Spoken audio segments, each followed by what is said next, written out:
히브리서 2장 말씀을 함께 읽겠습니다.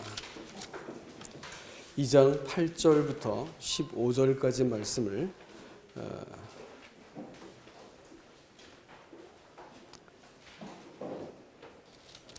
교독을 해볼까요? 오늘은 2장 8절로 15절 말씀입니다. 제가 먼저 읽겠습니다. 히브리서 2장 8절로 15절까지.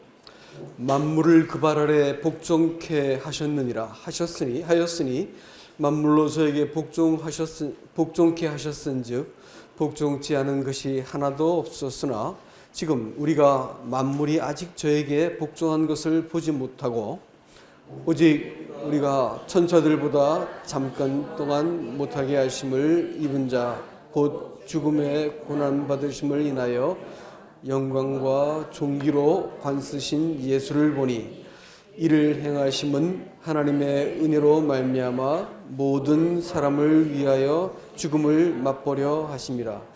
만물이 인하고 만물이 말미암은 자에게는 많은 아들을 이끌어 영광에 들어가게 하시는 일에 저희의 주를 고난으로 말미암아 온전케 하심이 합당하도다. 거룩하게 하시는 이와 거룩하게 함을 입은 자들이 다 하나에서 난지라. 그러므로 형제라 부르시기를 부끄러워 아니하시고 이르시되 내가 주의 이름을 내 형제들에게 선포하고 내가 주를 교회 중에서 찬송하리라 하셨으며 또 다시 내가 그를 의지하리라 하시고 또 다시 볼지어다 나와 및 하나님께서 내게 주신 자녀라 하셨으니 자녀들은 혈육에 함께 속하였음에 그도 또한 한 모양으로 혈육에 함께 속하심은 사망으로 말미암아 사망의 세력을 잡은 자 곧 마귀를 없이 하시며 또 죽기를 무서워함으로 일생에 매여 종노릇하는 모든 자들을 놓아주려 하심이라. 아멘.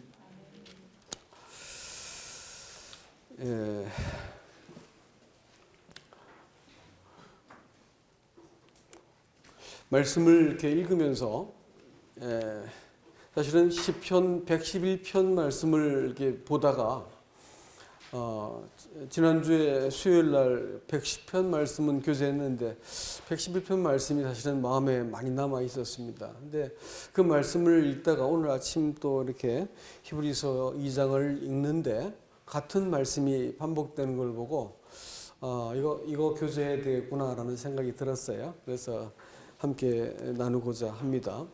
오늘 이 예수님에 대해서 성경은 뭐라고 우리에게 소개를 하고 계시냐면 만물이 인하고 이 10절 보면 만물이 인하고 만물이 말미암은 자에게는 이렇게 예수님을 표현하고 있습니다. 그러니까 모든 만물이 예수님에 의해서 지어졌고 예수님을 위해서 지어졌다고 킹제임스 성경은 그렇게 표현하고 있습니다. 그러니까 만물의 주인이시고 만물이 그로 말미암아서 지어졌고 만물이 존재하는 이유는 예수님을 위해서 존재한다 이렇게 말씀하고 있습니다. 이렇기 때문에 구원이라고 말하는 것도 하나님은 구원을 각 사람에게 죄를 용서해 가지고 천국에 보내주는 것이 아니고 구원의 방식이 뭐냐면 각 사람들을 그리스도 바깥에 있는 것들을 다 그리스도 안으로 복종시키시고 그리스도 안으로 담으시는 것이 구원이라고 하는 사실을 보여줍니다. 사람이 온전한 구원을 받고 나면 내가 그리스도 안에 있기 때문에 모든 것이 명료해지는 겁니다. 내 죄도 그분이 덮으신 것이 명료해지고 내 인생의 생사화복이 다 그분의 손 아래 있다는 것이 명확해지고 내 인생의 시작과 끝도 그리스도 안에 있구나라는 것을 알게 되어지면 신앙생활이 비로소 제자리로 딱 돌아가게 되어 있습니다. 그래서 거기에서 하나님을 바라보고 자기 인생을 바라보는 것이 덧붙일 것도 없이 그 안에서 내가 평강을 누리고 그 안에서 주님이 사랑스러운 것입니다. 이렇게 복잡한 말이 필요가 없습니다. 내 생명이 예수님께로부터 와서 예수님께로 돌아가는 것이구나. 내가 지금 살고 있는 딱 한 가지 목적은 예수님을 위해서 사는 것이고 그 이름과 그 영광을 위해서 사는 것이 내 인생의 목적이구나. 이것을 알게 되어지면 신앙생활이 그렇게 혼란스럽지가 않는다라고 하는 사실입니다. 그러니까 이 창조된 사람이 이 주님을 이렇게 하는 것, 이것을 가지고 우리는 믿음이다 이렇게 표현하고요. 교회를 정의할 때도 이야기가 이렇게 바라보면 훨씬 명료해집니다. 우리는 생각할 때 교회가 뭐 건물이다, 무슨 뭐 장로교다, 침례교다 이런 교단을 말한다든지 아니면 그 안에 조직을 말한다든지 그 안에 설교하는 사람의 강단이나 담임 목사의 학력이라든지 또 교인들의 어떤 수준이라든지 뭐 이런 걸 가지고 교회를 평가할 수 있는가? 그렇지 않다고 성경은 말하고 있습니다. 교회라고 말하는 그것은 머리가 누군지, 그 머리와 내가 어떤 관계를 맺고 있는지를 알보면 우리가 그 교회를 바르게 평가할 수 있는 거고, 신앙생활이라고 말하는 그것도 내가 분발하고 잘하고 저 사람보다 앞서고 능력받고 축복받아가지고 이렇게 모이는 것이 교회가 아니라, 교회라고 말하는 것은 그분으로부터 말려받고 그분을 위해서 존재하는 무리들이 할 것 같으면 그분과의 관계 속에서만 교회를 우리가 설명해야 맞는 말이 되겠죠. 그래서 성도들이 각자가 하나님 앞에서 자기의 인격을 가지고 하나님을 대면하고 그 앞에 순종하고 그를 사랑하고 섬기는 사람들이 모여 있으면 우리는 그걸 교회라고 부를 수 있는 것입니다. 오늘 제가 이 말씀을 읽으면서 사실 제일 마음속에 가장 많이 남았던 것은 12절 말씀이었습니다. 이르시되 내가 주의 이름을 내 형제들에게 선포하고 내가 주를 교회 중에 찬송하리로다. 이 말씀이 사실은 시편 111편에 나옵니다. 비슷하게. 이 말씀은 제가 뒤에 가서 읽어드릴게요. 이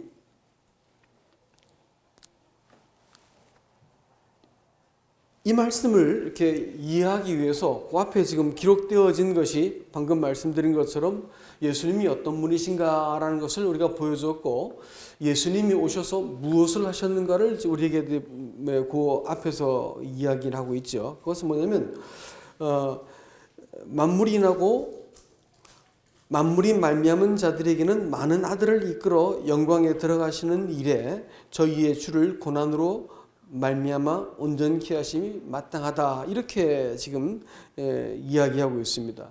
그러니까 이 예수님께서 내가 내 형제들에게 주의 이름을 선포한다 이렇게 표현을 하셨는데, 여러분 예수님께서 우리를 형제라고 부르게 된 것은 시점 있는 거 아시죠? 예수님이 죽으시고 부활하셔가지고 무덤에서 나오셨을 때 그 마리아에게 뭐라고 얘기하시냐면, 가서 내 아버지 곧 저희 아버지 또 내 형제들에게 가서 내가 이 부활한 것을 알려라 이렇게 말씀하시면서, 그 전까지는 한 번도 그런 표현을 쓰지 않으셨는데 거기서 비로소 내 아버지 곧 저희 아버지 내 형제들에게 이런 표현을 사용하셨습니다. 다시 말하면 예수님은 부활하셨을 때 이 땅에 단 한 번도 존재하지 않는 생명으로 일어나셨어요. 그것은 영원한 생명을 가지고 일어나셨는데, 그 생명은 혼자 일어나신 게 아니고 그 예수님 안에 모든 믿는 자들의 생명을 담아가지고 함께 일어나셨습니다. 이것을 성경은 뭐라고 표현하냐면 하나에서 난지라 했습니다. 누구에부터 났다고요? 아버지로부터 난 겁니다. 아버지로부터 주님 부활하실 때, 죽으실 때도 혼자 죽은 게 아니라 예수님께서 누구랑 같이 죽었죠? 죄인들과 함께 죽으셨어요. 그렇기 때문에 세상의 모든 죄는 그리스도 위에 다 심판이 집행되었기 때문에 세상 사람들이 정죄받지 않고 하나님께 나올 수 있는 길을 그리스도의 죽으심으로 완성해 놓으신 거예요. 근데 이렇게 이것만 가지고는 구원이 안 되기 때문에 사람들을 하나님께 세우시고 계속해서 힘주시고 또 이렇게 아들로 살 수 있게 만들어 주시고 이렇게 인도하시고 보호하시고 하는 것을 하기 위해서 예수님께서 이 아버지로부터 난 생명으로 이렇게 일어나셨다는 거예요. 함께. 그렇기 때문에 그때부터는 우리들이 그냥 그 죄인이었었는데 용서받아서 천국 가는 사람 정도가 아니고 예수님과 더불어 뭐가 됐다는 거예요? 형제가 됐다는 거예요. 하나님을 아버지라 부르는 거예요. 제발 기도하실 때 하나님이라고 하지 마십시오. 가슴이 아파요. 아버지라 하십시오. 예수님 가르쳐주신 게도 하늘에 계신 우리 하나님이라고 했습니까? 아버지라고 했습니까? 예, 아버지라면 가슴이 확 닿지 않습니까? 우리 아버지. 저는 육신의 아버지도 참 사랑하는데 하나님이 아버지라고 하는 것이 얼마나 고맙고 감사한지 모르겠어요. 아들로부터 났기 때문에 같은 데서 나왔기 때문에 예수님도 그 생명을 가지고 우리를 살려내신 것이고 우리가 하나님을 아버지라 부를 수 있는 것은 말할 수 없는 특권입니다. 말할 수 없는 특권. 하나님 아버지 이렇게 말하면 그냥 마음이 다 녹아버립니다. 그래서 이 형제들이 이 아버지께로 났는데 온전치 못한 거예요. 나긴 났는데. 그러니까 이 형제라고 부를 때부터 교회가 시작된 겁니다. 그런데 나긴 났는데 온전치 못하는데 이 온전치 못한 사람들을 어디로 데려간다고 했어요? 저희를 많은 아들들을 이끌어 영광에 들어가시게 하시는 일, 그 일을 위해서 예수님께서 부활하신 거예요. 구원받았다고 말하는 것은 죄를 용서받았다는 문제를 지나가지고 우리를 아버지의 영광 가운데 들어가게 하시는 일이 하나님께서 작정하신 구원인 것입니다. 그러니까 영광 없는 구원은 거짓 구원이에요. 그런 구원은 없어요. 우리가 그냥 겨우 천국 뒷구멍으로 들어가서 사람 될 것 아닌 거 저거를 살려놔가지고 그냥 이렇게 부끄러움과 수치를 무릅쓰고 겨우 이제 천국에 보내주는 게 아니고 우리를 영광스러운 자녀답게 만드시기 위해서 우리를 아직까지 이 땅에 남겨놓으신 거예요. 저는요, 이 요즘 같은 세월이 조금 더 한 10년, 20년, 30년 지나고 나면 가만둬도 믿을 사람과 안 믿을 사람 다 갈라질 것 같아요. 핍박이 사람들을 나누는 게 아니고요. 삶의 스타일이 하나님을 참고하는 사람들은 이러다가 그냥 버리고 말 거예요. 그러나 우리가 하나님께로 나서 하나님께로 돌아가고 내가 이 땅에 사는 목적은 예수와 더불어 예수를 위해서 삽니다라고 그분이 내 인생의 목적과 방향과 길이 되는 사람들은 딱 갈라질 겁니다. 틀림없습니다. 요즘 같은 세월, 이 다원주의가 점점점 이렇게 강력한 위력을 떨치고 사람들은 예수님보다 자기를 더 사랑합니다. 그래서 심지어는 예배를 드려도 자기를 예배하는 사람들이 있죠. 하나님 예배해야 되는데 자기를 예배하고 좋은 예배였네, 나쁜 예배였네 이렇게 말을 하죠. 사실은 예배를 받으셔야 할 분은 하나님이시잖아요. 근데도 불구하고 사람들은 자기한테 좋으면 좋은 예배라 생각합니다. 그렇지 않습니다. 예배는 하나님이 받으셔야 되는 것이다라는 것을 기억하셔야 되죠. 그래서 우리는 온전치 못하지만 우리를 온전케 하시려고 주님께서 일어나셨고 우리를 많은 아들들을 이끌어서 그 영광에 들어가게 하시는 그것이 하나님의 구원의 목적이다라는 것을 우리에게 말씀하고 있습니다. 여러분, 우리가 왜 온전치 못하느냐? 우리의 신분은 바꿔졌지만 우리의 이 상태는 아직까지 하나님 앞에 온전치 못합니다. 그래서 로마서 8장은 우리를 뭐라고 말하냐면 육신에 있는 자는 이렇게 표현합니다. 우리가 신분적으로는 영에 있는 자들이고 신분적으로는 그리스도 안에 있는 자들입니다. 그러나 우리가 아직까지 미성숙할 때는 육신에 있는 자입니다. 육신에 있는 자의 특징이 뭔지 아세요? 육신에 있는 자라는 그 특징이 뭐냐면 자기밖에 생각하지 못하는 자들이에요. 어린 나이들은요, 자기 외에는 아무것도 생각하지 않습니다. 나이가 들면 오빠의 입장, 형의 입장, 동생의 입장이 생각나기 시작하면 아이가 집안에서 평화로워지기 시작하죠. 조금 더 철들기 시작해서 어머니 입장, 아버지 입장, 험한 세월을 사셨구나라는 것을 이해하기 시작하면 자식이 철을 들었다 이렇게 말을 하죠. 육신에 있다고 말하는 것은 자기밖에 생각할 줄 모르는 사람들이에요. 그런데 어린 나이들은 그렇다고 치는데 나이가 많이 먹은 사람들이 자기밖에 생각할 수 없는 사람들은 뭐랄까요? 영적인 철부지라고 말하는 거예요. 같이 사는 사람이 지긋지긋해지죠. 자기밖에 생각할지 모르는 사람들 데리고 사는 거 그거 인생에서 정말 고단한 일입니다. 자기밖에 몰라. 그 남편이 그러면 얼마나 끔찍하겠어요. 아내가 그렇다면 얼마나 끔찍하겠냐고요. 예? 육신적이다라고 말하는 것은 자기밖에 생각할 줄 모르는 사람이에요. 온통 생각이 자기 기준에 매여 있고 자기의 기준을 사람들에게 설득시켜야 되고 이게 먹어야 되고 이용해야 되고 자기가 옳아야 되는 거예요. 이것을 가지고 평생 동안 처세하고 부처하게 인생을 살아야 되는 거. 여러분 그것은 하나님의 이름을 빙자하고 성경을 말해도 이것은 신앙이 아니다라는 것을 아셔야 됩니다. 사실은 신앙의 힘은 내가 결심을 잘하고 의지가 강해지고 뭐 체험과 말씀 훈련을 잘 받아서 내가 이렇게 똑똑해지는 것이 아닙니다. 신앙의 모든 힘은요, 만물을 말미암고 만물을 지탱하시고 만물을 자기를 위해서 살도록 하기 위해서 우리와 함께 부활해서 사람의 인생과 함께 계신 그분께서 나를 어떻게 붙드는가를 내가 내 삶 속에 문을 열어드려서 그분이 내 동의를 통해서 내 삶을 개입하시고 인도하시는 것이 내 삶의 힘이고 내 삶의 근거가 되고 신앙에 마르지 않는 셈이 되는 거예요. 내가 여기서 조금 얻어먹고 저기서 조금 얻어먹고 여기서 훈련 좀 받고 저기서 체험 좀 하고 이래가지고 신앙이 세워진다고 생각하는 것은 착각하는 거예요. 아직까지 신앙이 뭔지를 잘 모르는 거예요. 성경에서 말하는 신앙이라고 말하는 것은요, 그 배에서 생수의 강이 솟아난다 했어요. 배에서요.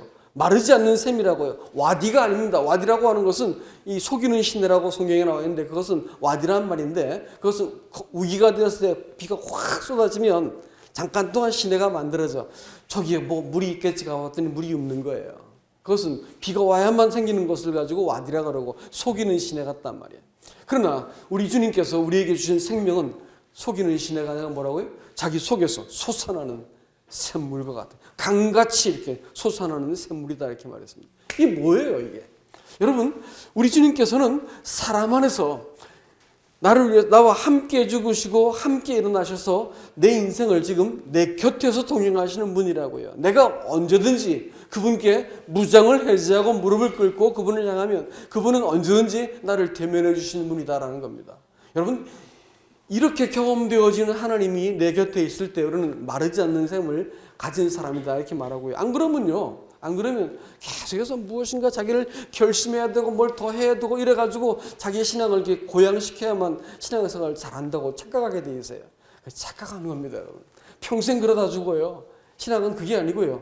이미 우리 가운데 찾아와 계신 그 주님, 그 주님과의 관계를 내가 어떻게 맺어가는가가 중요한 것이다. 이게 신앙을 붙드는 강력한 힘이고 주님을 잘 아는 것이 신앙의 힘이다라는 것을 베드로전서에서도 베드로후서에서도 계속해서 말씀하고 계시죠.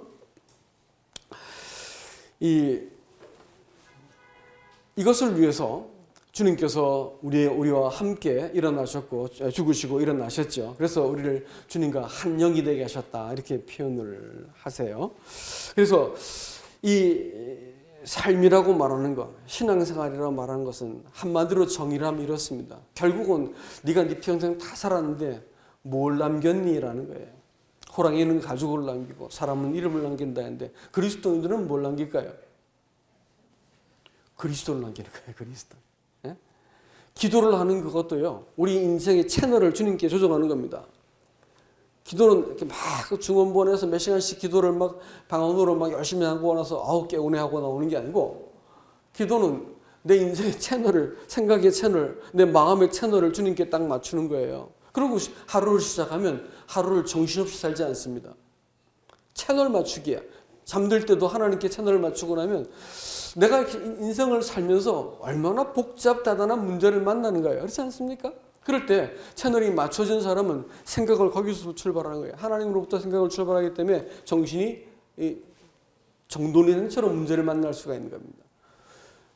찬송이라고 말하는 것은 우리 삶을 그렇습니다라는 고백을 하는 거예요. 찬양을 하면서 어저께도 찬양 모임 같이 하는데 형제자매들 찬양을 이렇게 하고 또 저도 부르기도 하고 같이 하는데 보면서 찬양한 것처럼 우리가 우리 인생에 이 찬양 주님을 남겼으면 얼마나 좋을까 이런 마음이 많이 들었습니다. 봉사하는 것도 그렇습니다, 여러분. 주님께서 주시는 힘으로 주님이 동기가 되어서 섬긴 것은 뒤탈이 없어요. 근데 나 좀 알아주시오 하라고 섬기면 꼭 뒤탈이 납니다. 신앙생활이 그런 거예요. 그래서 결국은 우리는 우리 평생을 다 살았더니 그리스도가 향기롭게 남았으면 잘 사는 거예요. 근데 결국은 구질구질한 그 사람이 남았어. 그 고집스럽고, 그 이기적이고, 예? 자기밖에 모르는 그 사람의 이름이, 그가 사회적인 어떤 성공을 했다 하더라도, 무슨 이름을 가졌다 하더라도, 그 남긴 것이 그리스도가 아니고 그 사람이면, 이건 참 두 번 볼 것도 없는 겁니다. 예? 우리 인생은 결국은 그리스도를 남기는 것이다라는 것을 기억해야 됩니다. 장차 우리가 그 심판받을 때도 마찬가지입니다. 하나님이 그리스도께서 너희 안에 계신 줄 너희가 스스로 알지 못하느냐. 그렇지 않으면 너희가 버리운 자니라 이렇게 말했습니다. 마지막에는 그거예요. 너냐 그리스도냐. 그리스도를 남길 것이냐 나를 남길 것이냐라는 거예요. 우리는 그리스도를 믿는 나를 자꾸 우리가 자꾸 붙들려고 들지만 아니에요. 그리스도를 남기는 겁니다. 우리가 주일날 감사를 이렇게 같이들 하지만 사실은 초점이 그리스도께 맞춰 있으면 마음이 팡 하고 이렇게 와서 닿는 화답이 일어나요. 아 그래요 주님 저는 그런 분이셨군요 이렇게 된 거예요. 근데 그리스도에 대한 그 사람을 자꾸 얘기하면 어떻게 할까요? 듣기가 불편해요. 그리스도를 말하는 거예요. 그리스도를. 그죠? 그러면 우리가 그 감사에서 동일한 화답이 이렇게 일어나는 것이다라는 것을 알 수 있습니다. 오늘 이 12절 말씀은 내가 주의 이름을 내 형제들에게 선포하고 내가 주를 교회 중에서 찬송하리로다 이렇게 이야기했습니다. 공적으로 그리스도를 주의 이름을 이렇게 선포했다 이렇게 얘기합니다. 이 공적으로 이렇게 선포하다라는 말이 선포하다는 단어 뜻이 뭐냐면 자세히 말하다 혹은 간증하다라는 뜻입니다. 단어 뜻이.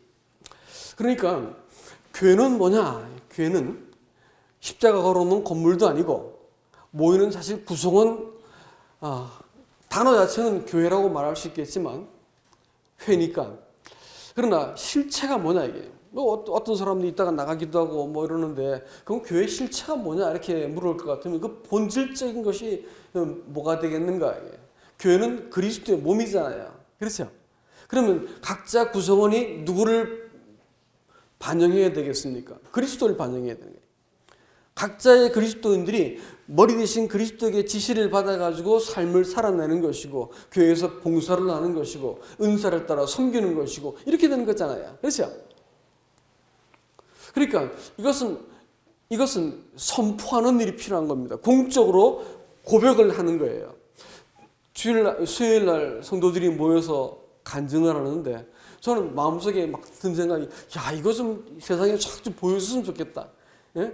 이 사랑스러운 이 간증들을 좀 사람들이 보고 우리 가운데 계신 그리스도가 얼마나 영광스럽고 사랑스러운지 좀 보여주고 싶은 마음이 가득해요. 어떤 분이 우리 예배 보면서 회심하고 침례를 받게 됐다는 소식을 아침에 들었어요. 설교가 아니고 예배 드리는 거 보고 마음에 감동이 되어가지고 최근에 침례 받았다는 말을 들었습니다. 예배 가운데 누가 만들어날까요? 그리스도 만들어놨잖아요. 그분의 나를 위해 죽으신 사랑, 나를 이렇게 끝까지 이런 인간인데도 불구하고 끝까지 지키시고 보호하시고 나를 하나님의 영광 앞에 세우기 위해서 부단히 내 인생과 함께해서 살아나신 그리스도, 부활하신 그리스도, 그분의 인내하심, 그분의 사랑하심, 그분의 높으심, 그분의 진실하심, 이 모든 것들이 다 찬양의 고백이 되는 거예요. 예배를 드리면서 사람들의 심령이 회복이 일어나는 것이죠. 그러니까 공적으로 자신을 공적으로 그리스도를 내가 말할 수 없는 사람들은 사실은 어린아이거나 극히 병들었거나 구원받지 않았거나 합니다. 어떤 의미에든지 그리스도가 드러나게 되어 있습니다. 자식들은 부모의 말이 아니라 부모의 삶을 통해서 누구를 주시할까요? 그리스도를 주시할 거예요. 그리스도가 나타나면 자식들은 절대로 부모로부터 벗어나지 않습니다. 그리스도부터 벗어나지 않습니다. 교회가 계속해서 보여줘야 될 것은 그리스도를 보여주는 거예요. 그러면 찌꺼기들은 물로 빠져나가게 돼 있고요. 알곡들이 남겠죠. 정말 그리스도를 사모하는 사람들만 남게 될 겁니다.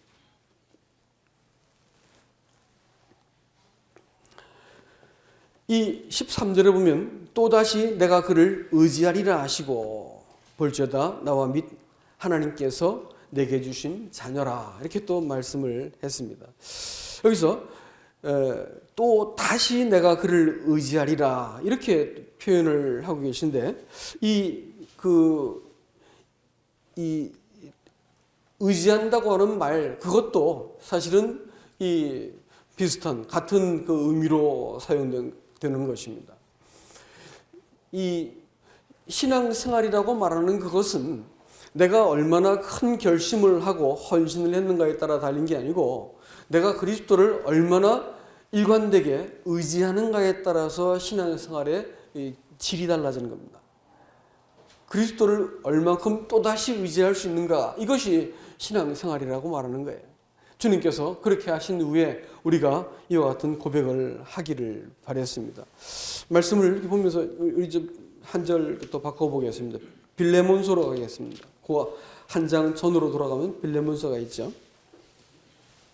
여러분 잘 아시죠? 빌레몬서가 어떤 책인지요. 오네시모라고 하는 그 종이 있었어요. 로마 시대 때는 그 종들이 주인을 속이고 도망가면 잡히면 죽었어요. 근데 죄를 짓고 오네시모라고 하는 노예가 빌레몬을 도망갔다가 바울을 만나가지고 구원받습니다.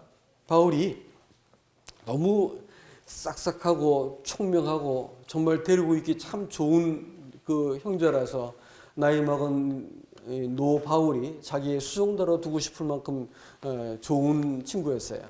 그런데 그를 굳이 이 빌레몬에게 돌려보냅니다. 빌레몬이 가고 싶어, 오네시모로 돌려보내는데 오네시모가 가고 싶었겠어요? 가면 죽는데. 최소한 그 부끄러움, 그것을 어떻게 견디겠어요? 근데 굳이 돌려보냅니다.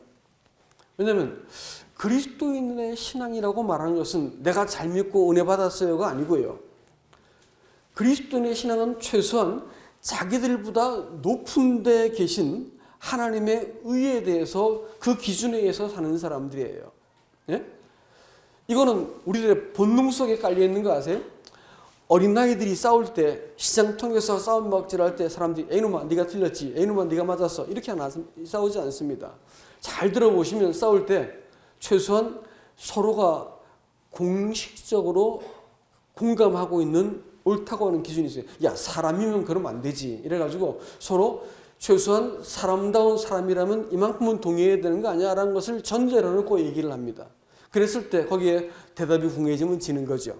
사람들도 알아요. 자기들보다 약간 위에 있는 그 어떤 도리가 있다는 것을 안다는 말이에요. 최소한 그리스도인은 말이죠. 여러분 절대 그렇게 싸우지 마세요. 요즘 싸움하는 거 보면 한결같아. 우리 딸아이가 이렇게 학교에서 학폭 일어난 걸 이렇게 얘기해 주면 애들이 문제가 아니라 부모가 문제더만. 그래가지고 본질적인 문제를 얘기하지 않습니다. 그 과정 속에 일어났던 어떤 사소한 문제를 갖고 막 머리 터지게 싸우고 끝장을 보자고 싸우고 이렇게 합니다.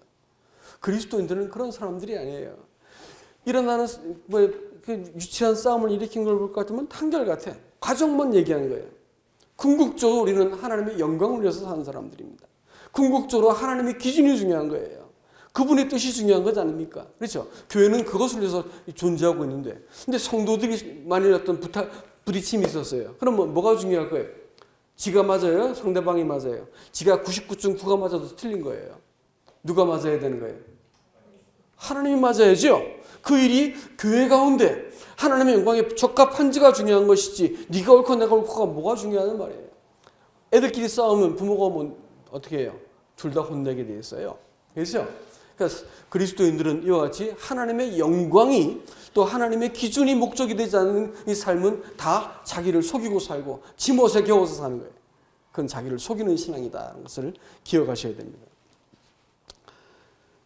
그래서 이 빌레몬이라고 하는 사람은 이 바울은 굳이 오네시모를 빌레몬에게 보내가지고 하나님의 의를 이루기 위해서 그걸 자기 옆에 둘 수도 있는데도 불구하고 이 잘못된 것을 시정해라 돌려보냅니다. 어떤 친구 하나가 제가 옛날 고등학교 근무할 텐데 예수 믿고 나서 학교를 찾아와가지고 선생님 제가 예수 믿고 나니까 부정했던 거 그 컨닝했던 거 제가 자백하러 왔습니다. 뭐 이런 놈이 다 했나 선생들이 뭐 이런 놈이 다 했나 했는데 나중에 계약하고 나서 예수 믿는 거 진지하게 고려해봐야 되겠다 이러더라고요. 최소한 그리스도인들은요 사회적인 기준도 아니고 인간관의 기준도 아니고 하나님의 기준이 사람의 마음속에 성도에게는 기준이 되어야만 당당하고 품위 있는 성도로 살 수 있다는 것을 기억하시기 바랍니다. 그래서요 이 오네시모에게 보내니까 이 바울이 간절하게 편지를 써가지고 이제는 형제로 제발 받아다오. 그가 져야 될 빚은 내가 갚을마 이렇게 하면서 그를 천고를 해줍니다. 그러니까 오네시모가 그를 형제로 받아가지고 빌레몬서가 이렇게 쓰여진 것이죠. 그것을 위해서. 근데 재밌는 것은 이렇게 되어 있습니다. 그 빌레몬서 1장에 볼 것 같으면 1장 이 오네시모에 대해서 그 바울은 이렇게 그 오네시모에 대해서 들은 바를 얘기하는데 5절 말씀 뭐 주 예수와 및 모든 성도에 대한 내 사랑과 믿음이 있음을 들음이니 이로써 내 믿음의 교제가 우리 가운데 있는 선을 알게 하고 그리스도께 미치도록 역사하느니라. 형제여 성도들의 마음이 너로 말미암아 평안함을 얻었으니 내가 너의 사랑으로 많은 기쁨과 위로를 얻었느니라. 여러분 이 말씀이 얼마나 기가 막힌 말씀이에요. 한번 보세요. 이 오네시모가 사람들에게 한 교제 말이에요. 코이노니아라고 교제라고 말하는 코이노니아는 뭐냐면 그리스도를 나눈다라는 뜻이에요. 공유한다는 뜻입니다.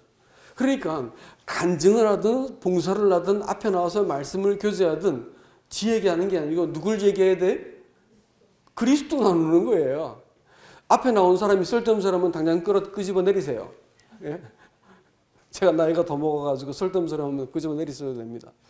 그리스도를 말하지 않고 자기 자랑하기 시작하면 끄집어 내리셔야 됩니다. 교제입니다. 교제. 그리스도를 나누는 거예요. 간증도 그렇고 봉사도 그렇고 헌신도 그렇고 그리스도 나누는 거지. 우리가 뭘 잘난 게 있다고 우리를 나타나 보이겠어요. 그렇지 않습니까? 그래서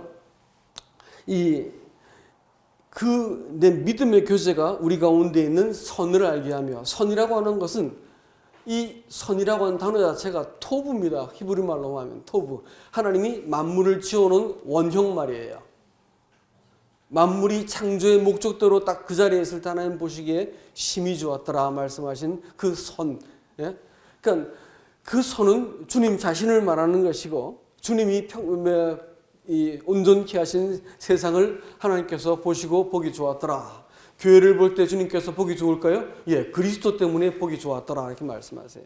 근데 어떤 형제, 어떤 자매가 그리스도 때문에 이 믿음의 교제를 했어요. 그러면 보는 사람들이 다 보고 주님을 떠올리겠죠. 그건 정상적인 교제란 겁니다. 그러면 마음속에 큰 화답이 일어나면서 여기서 볼 것 같으면 많은 사람들이 그것 때문에 평안을 얻었고 이 바울도 그 기쁨과 위로를 얻었다. 이렇게 얘기했습니다. 예.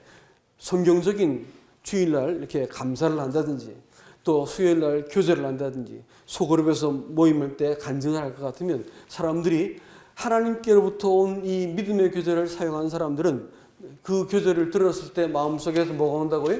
기쁨과 또 위로를 받고 평안이 찾아오게 되고 사람들을 어디로 데리고 갈까요? 그리스도께 미치도록 이르도록 역사하느니라 이렇게 말을 했습니다.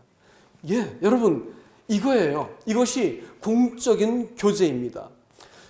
교회가 무엇으로 규정될 수 있냐면 교회 가운데 이런 분들이 교제를 하기 시작할 때 그것이 강단이 되었든 소그룹 모임이 되었든 자매들의 조그만 헌신이 되었든 뭐가 되었든지 그가 믿음의 교제를 할 것 같으면 사람들이 그걸 보고 알아채는 거예요.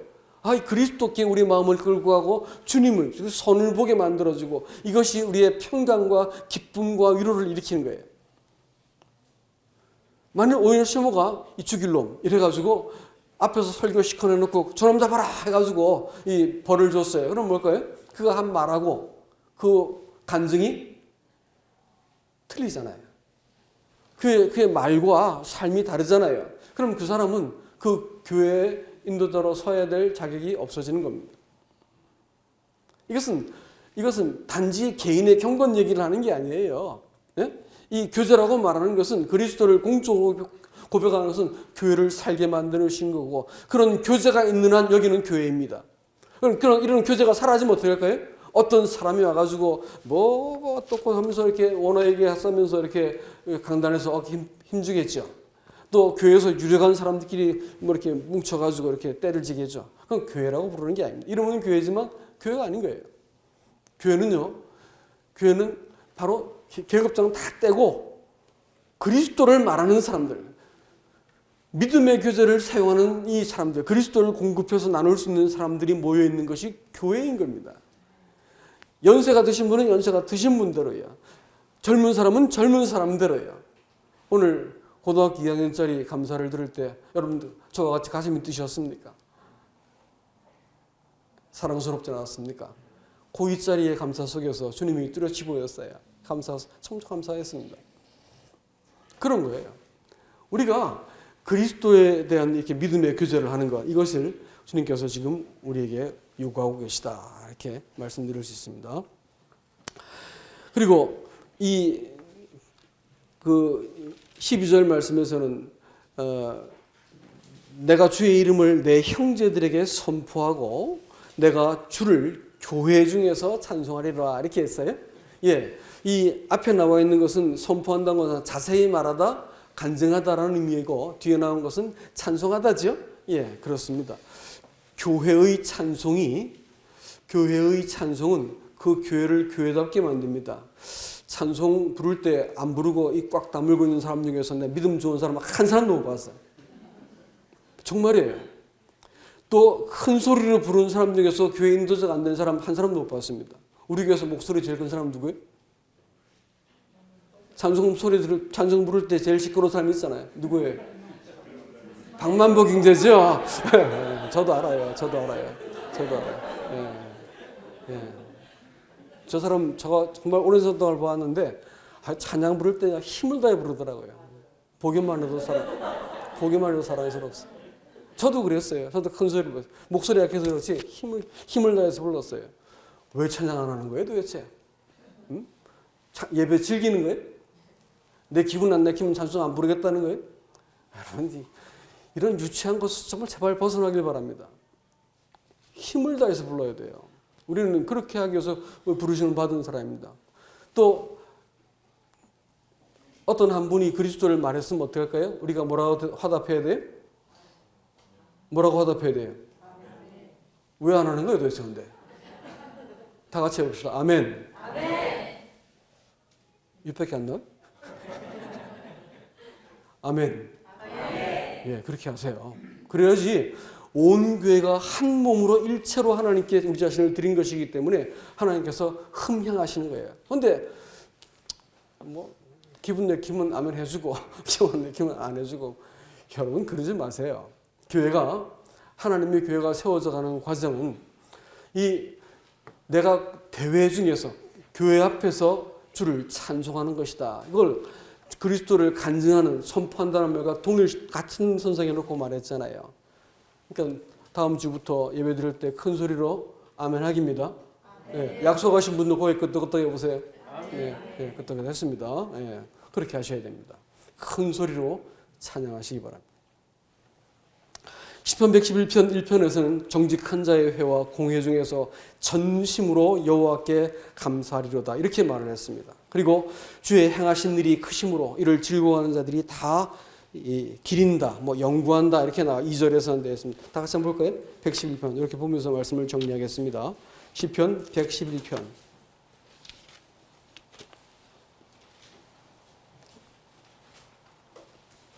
할렐루야.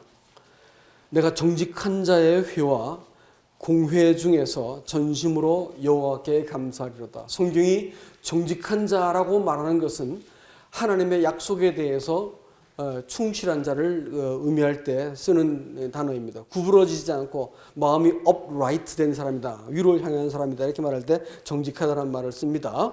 그래서 정직한 자의 회는 신약에서 말하면 뭘 말할까요? 그 교회입니다. 그래서 공회 중에서 어떻게 한다고요? 전심으로 여호와께 감사한다 이렇게 했죠. 그리고 2절 말씀에 여호와의 행사가 크시니 이를 즐거워하는 자가 다 연구하는도다. 이전 성경은 기린노다 이렇게 되어 있는데 이 말이 이거 예배한다는 단어인 것을 보고 참 놀랐어요. 제가 이렇게 원어를 비교하면서 보면서 이 연구한다, 기린다라는 말이 바로 예배한다는 단어입니다.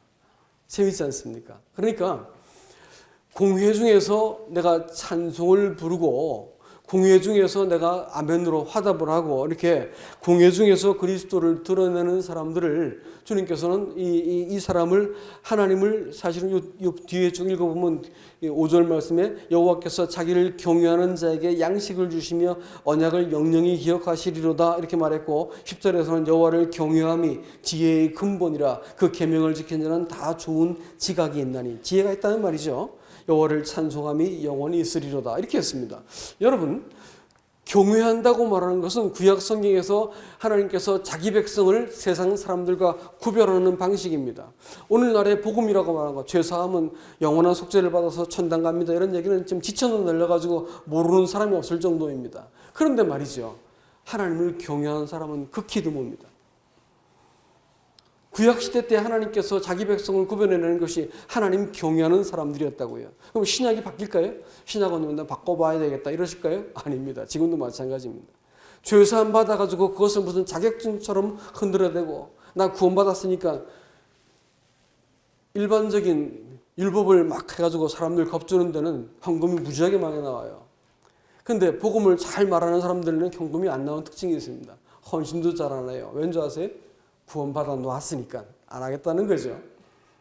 여러분, 그거 잘못된 거예요. 그건 정상적인 신앙이 아닙니다. 우리는 어떤 데서 구원을 받은 사람인 줄 알기 때문에 내 생명과 내 인생이 하나님을 위해서 그 나라를 위해서 내가 부르심 받았기 때문에 우리는 하나님께 더 깨끗하고 순전한 헌신을 해야 될 사람들입니다. 내 인생을 가지고 하나님께 어떻게 사용될 것인지 생각하지 않고 살아가는 것은 복음을 잘못 반쪽만 알고 있는 사람이에요.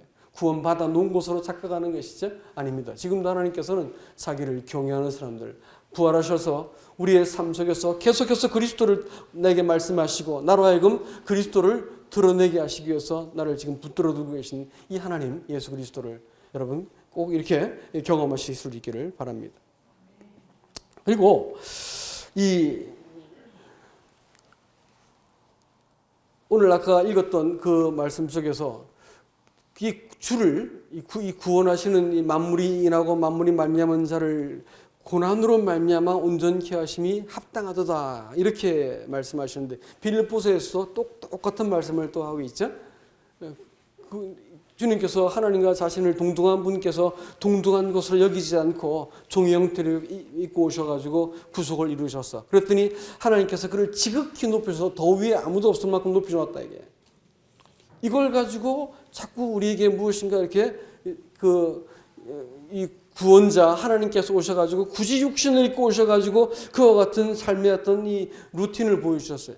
이것은 뭘 얘기하냐면 하나님의 나라에서 몸된 교회 안에서 우리가 하나님의 영광에 이르고 우리가 온전해지는 루틴이 이와 같다는 것을 보여주기 위해서 하신 거예요. 뭐냐면 자기를 낮추지 않는 자는 높아질 수 없다는 겁니다.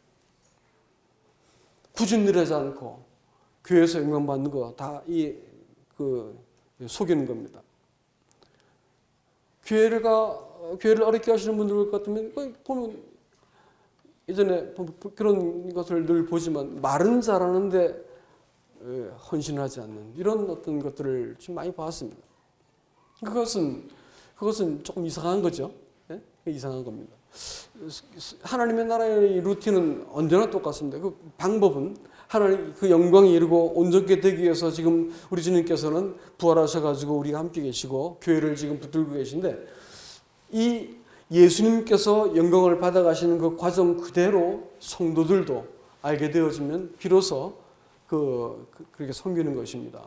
여러분 부모가 자식보다 못나가지고 자식한테 어릴 때 그 똥기저귀, 오줌기저귀 다 갈아내주고 종로로 사고 그 못된 손갈머리 다 받아내고 키워준 줄 아세요? 못나서 그랬을까요? 어려서 그런가요? 천해서 그런가요? 아닙니다. 부모기 때문에 하는 것이죠. 가장 높은 사람들이야, 그 사람들. 그러니까 가장 굳은 일을 하고 있는 거거든. 교회는 어떨까요? 교회도 마찬가지입니다. 가진 비난받을 준비 안 되어 있으면 인도자 될 생각하지 마세요. 왜냐하면 사람들 마음이 다 이적이에요. 자기만 들어달라고 말하기 때문에 그런 사람 견디려고 그러면 앞에 있는 사람들은 비난받을 준비하고 올라와야 돼요. 등에 칼 맞을 준비하고. 그럼에도 불구하고 교회는요, 이렇게 이 나무를 지탱하고 있는 것이 뭘까요? 거칠고 볼품없는 나무 등걸이잖아요. 그렇습니다. 몸된 교회도 마찬가지예요. 교회를 꿋꿋하게 지켜내는 사람들은 이름도 없이 빛도 없이 서는 겁니다. 그리고 열매 맺는 것은 새순과 새 가지에서 나오는 거예요. 이런 일들이 교회에서 꼭 일어나야 되는 것이죠. 하나님의 교회가 이런 의미에서 참 예수 그리스도를 공유하는 이 공적인 고백이 있는 간증이 살아있는 교회가 되어야 되겠다라는 것이 이것을 공급하는 것이기 때문에 수요일날 간증하는 거 두려워하지 않길 바랍니다. 주일날 예배에 참석하는 거 두려워하지 않길 바랍니다. 우리가 이런 것을 할 수 있는 사람들이 되어야 되는 것입니다. 제 마음속의 소원은 주일날 예배가 방송으로 유튜브로 해서 공개되는 것을 저는 사실 원하고 있습니다.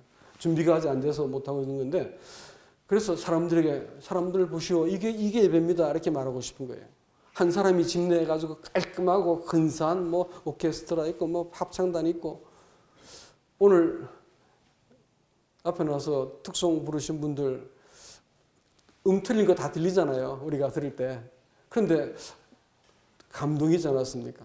가슴에 와서 쾅 하고 와닿는 감동이 있지 않았어요? 전 그랬어요. 감동이 있었습니다. 우리가 뭐 빈틈없는 것을 보여주자는 게 아니에요. 그리스도를 보여주는 거예요. 어제 그 나오미 얘기가 우리 김영민 기자 말씀했지만, 여러분 보세요. 나오미 지질이 못난 짓만 골라서 했어요. 인생도 그런 나락 떨어진 인생이 어디 있어요. 남편 잃고 3명이 생가부가 되어지기까지 그 집안을 이렇게 끌어왔는데 다 망하고 다 실패하고 남은 것이 아무것도 없는 인생이 되는데, 그걸 보았는데 한 사람이 살아남았어요. 누구예요? 룻이었어요. 룻은 이 나오미 못난 것만 바라봤어요. 근데 그 안에서 뭘 본 거예요? 하나님을 본 거예요. 하나님. 신자가 잘 사는 것 때문에 사람들이 부자가 되고 성공한 것 때문에 예수 믿을 거라 생각하지 마세요. 넘어짐 가운데서도 그리스도를 의지하고 있는 이 단순한 바라볼 것 같으면 사람들이 네가 믿는 하나님 나도 알고 싶다 이렇게 되는 겁니다. 룻은 그런 사람이었어요. 나오미의 열매였지 않습니까? 나오미 뭐 하나 잘한 거 없는 사람이에요. 맨 실패만 하는 사람이었어요. 근데 그 안에서 그리스도가 보인 거야. 하나님이 보인 거야. 우리는요, 이제 이것이 초대교회의 이 복음이, 성경에서 초대교회 복음을 뭐라고 증거하고 있냐면 하나님 나라의 복음이었다 이렇게 말합니다. 또 예수 그리스도에 대해서 증거했다 이렇게 말했습니다. 여기 흩어지고 나면 여러분의 삶의 현장에 가서, 가정에서 아이들에게, 부모에게, 또 배우자에게, 직장에서 사람들에게 여러분 이 관계를 확장시켜 그리스도를 나눠주는 겁니다. 화가 날 때도 내가 그 사람들한테 화를 내지 않고요. 또 사람들은 다 얌체짓하는데 내가 좀 손해봐주고요. 그러면서 그리스도는 최소한 이렇다라는 것을 보여줘야 됩니다. 이것이 신학이에요. 교회 가지고 나는 뭐도 알고 이런 얘기 하지 말라고요. 그것을 가지고 말하는 사람들이 믿음을 끝까지 지금을 못 봤어요. 그러나 단순해도 예수 그리스도를 드러낼 수 있는 사람들이 하나님의 사람들이고, 이 교회가 교회로서 살 수 있는 그것은요, 놀라운 강단이나 또 대단한 일들이나 이런 것이 아니고요, 우리 가운데 이 간증이 살아있는 거예요. 공적인 고백이 살아있는 교회가 되는 것, 이 교회가 참된 교회라는 것을 믿으시기 바랍니다. 아멘입니까 여러분? 아멘.